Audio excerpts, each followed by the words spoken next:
Berjumpa lagi dalam permenungan kita edisi Senin 22 Mei 2023, pekan ke-7 Paskah.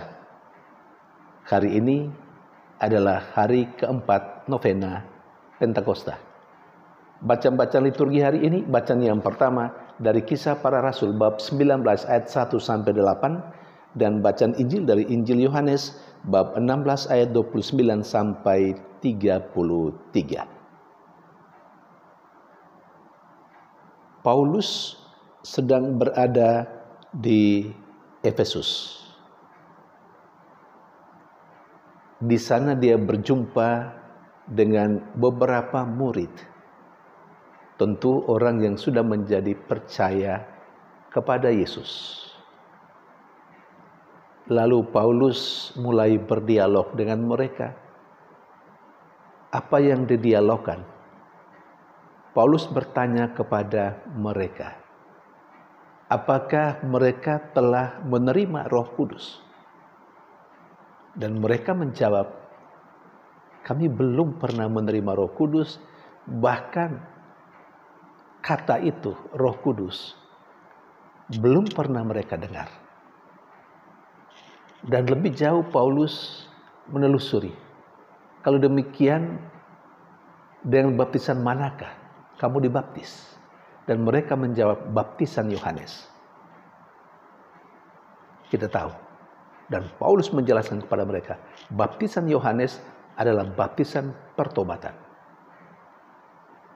Dan Yohanes sendiri tidak menarik orang untuk percaya kepadanya, tetapi dia berkata kepada orang-orang yang dia baptis, baptisan pertobatan tadi, supaya menjadi percaya kepada dia yang datang kemudian, yakni Yesus. Akhirnya orang-orang itu minta dibaptis dalam nama Tuhan, dalam nama Yesus. Memang tidak diceritakan dalam bacaan pertama, tapi kita meyakini bahwa mereka akhirnya dibaptis dalam nama Yesus. Lalu kemudian Rasul Paulus menumpangkan tangan atas mereka dan mereka menerima Roh Kudus. Saudari dan saudara yang terkasih, dua poin penting yang bisa kita petik dari bacaan pertama hari ini. Yang pertama, Paulus dalam pewartaannya, terutama ketika dia berjumpa dengan murid-murid Tuhan yang berada di Efesus, Paulus membuka dialog. Paulus bertanya tentang keadaan mereka seperti yang ditegaskan dalam bacaan pertama hari ini. Poin penting adalah berkomunikasi. Andai kata Rasul Paulus diam saja, Rasul Paulus tidak tahu kalau orang-orang itu dibaptis dengan cara apa. Dan andai kata Rasul Paulus tidak bertanya, Rasul Paulus juga tidak tahu apakah mereka sudah menerima Roh Kudus atau belum. Dan andai kata komunikasi yang dibuka oleh Rasul Paulus tidak dijawab dengan komunikasi yang terbuka pula dari beberapa murid Yesus, tentu tidak akan terjadi yang namanya baptisan yang baru dalam nama Yesus, dan juga tidak akan terjadi penumpangan tangan supaya Roh Kudus turun atas mereka. Komunikasi dua arah dari pihak Paulus dan juga dari pihak kelompok yang percaya kepada Kristus. Dan dalam komunikasi itulah terbuka apa yang belum dan apa yang sudah, terbuka apa yang terjadi dengan kelompok para murid yang ada di situ di Efesus, dan Rasul Paulus mengetahui, oh masih ada yang kurang yang harus disempurnakan. Demikianlah yang terjadi. Betapa pentingnya komunikasi untuk saling mengetahui apa yang sedang terjadi dan apa yang dibutuhkan. Saudari dan saudara yang terkasih, komunikasi penting dalam kehidupan pada umumnya, dalam kehidupan menggereja, dalam berkomunitas. Tanpa ada komunikasi, kita tidak akan mampu mengerti orang yang ada di sekitar kita. Ketika kita berkomunikasi pun, andai kata hanya kita yang mau berkomunikasi dan pihak lain tidak mau berkomunikasi, juga kita akan menemukan jalan buntu. Kita tidak akan menemukan apa yang perlu dilakukan demi kebutuhan orang-orang itu. Jadi komunikasi harus diciptakan, dan komunikasi dua arah, dari lawan bicara kita dan dari kita sendiri. Mari kita lihat sejauh mana komunikasi yang kita lakukan dalam keseharian kita. Banyak persoalan buntu, putus di jalan karena kurang adanya komunikasi. Atau seringkali juga komunikasi itu terputus. Komunikasi itu tidak sampai pada akhirnya.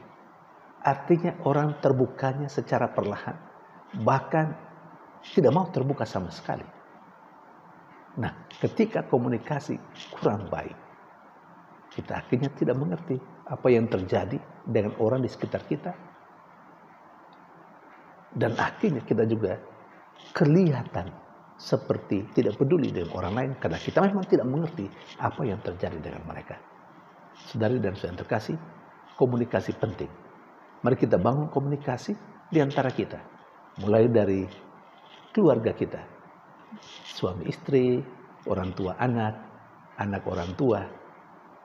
Semua komponen yang ada dalam keluarga mesti berkomunikasi. Supaya kita saling memahami dan saling mengerti. Supaya kita bisa menolong apa yang masih kurang dalam diri orang. Kita bisa memberikan peneguhan, andai kata dalam komunikasi kita menjumpai ada saudara-saudara kita yang menderita. Komunikasi juga harus dibangun di tingkat lingkungan. Di antara lingkungan. Di antara sesama dalam satu lingkungan. Di antara umat dengan yang lingkungan yang satu dengan lingkungan yang lain. Atau komunikasi antara orang-orang yang berkarya, ambil bagian dalam karya gereja ini,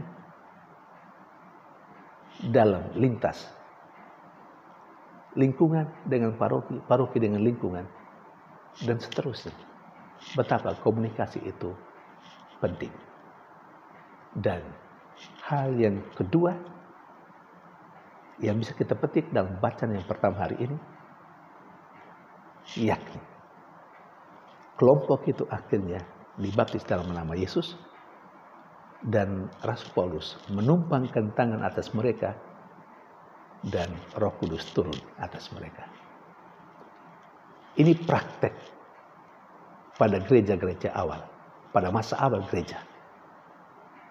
Ada dua sakramen di sini yang saat ini ada dalam gereja Katolik, baptis dan juga krisma. Dua sakramen itu. Dan ternyata itu berangkat.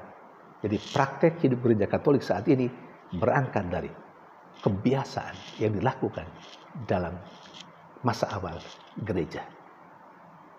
Ada baptisan dan ada penumpangan tangan sehingga turunnya Roh Kudus. Maka saudari dan saudara yang terkasih, bagi gereja Katolik, bagi kita, apa yang kita lakukan saat ini sangat biblis, sangat alkitabiah, berangkat dari praktek yang ada pada masa awal gereja. Lalu apa hubungannya dengan novena Pentakosta hari yang keempat hari ini? Kalau kita bertanya lebih dalam, mengapa sampai ada komunikasi yang baik? Kita tahu Rasul Paulus seorang yang istimewa dipilih oleh Tuhan. Dan karena itu Roh Kudus pasti juga berkarya dalam dirinya. Dan karena itu semua yang dia lakukan, termasuk membuka komunikasi dengan beberapa murid Yesus di Efesus, adalah juga karya Roh. Dan itu terjadi karena memang Paulus sangat terbuka terhadap bimbingan roh, sehingga dia berperan. Nah, ketika itu terjadi, dan itu sudah terjadi seperti yang diceritakan dalam bacaan pertama, maka terciptalah kesejahteraan secara rohani yang dialami oleh beberapa murid Yesus di Efesus itu.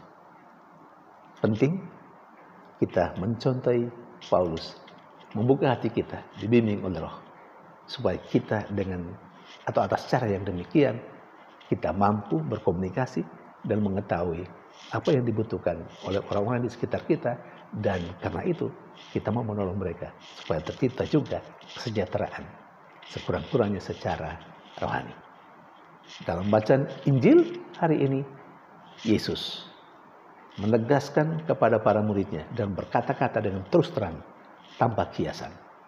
Dan karena itu para murid mengakui.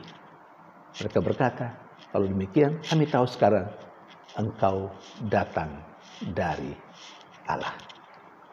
Saudari dan saudara yang terkasih, sebuah pengakuan dari para murid secara jamaah atau berjamaah, secara kelompok, pengakuan bahwa Yesus adalah Dia yang datang dari Allah. Mengapa itu terjadi? Sama seperti beberapa peristiwa yang lain. Misalnya ketika Petrus menjawab dengan tepat, siapakah Yesus? Yesus berkata, bukan engkau yang mengatakannya, tapi Bapa melalui rohnya yang mengatakan itu kepadamu. Demikian juga roh berkarya dalam diri kelompok murid Yesus untuk tahu bahwa Yesus adalah Dia yang datang dari Allah. Betapa pentingnya peran Roh Kudus sehingga mengetahui rahasia, misteri yang ada di balik pribadi Yesus. Demikian juga dengan kita. Ketika kita membuka hati kita kepada Roh, Roh akan mengatakan kepada kita apa yang selama ini tersembunyi tentang keilahian Yesus Kristus.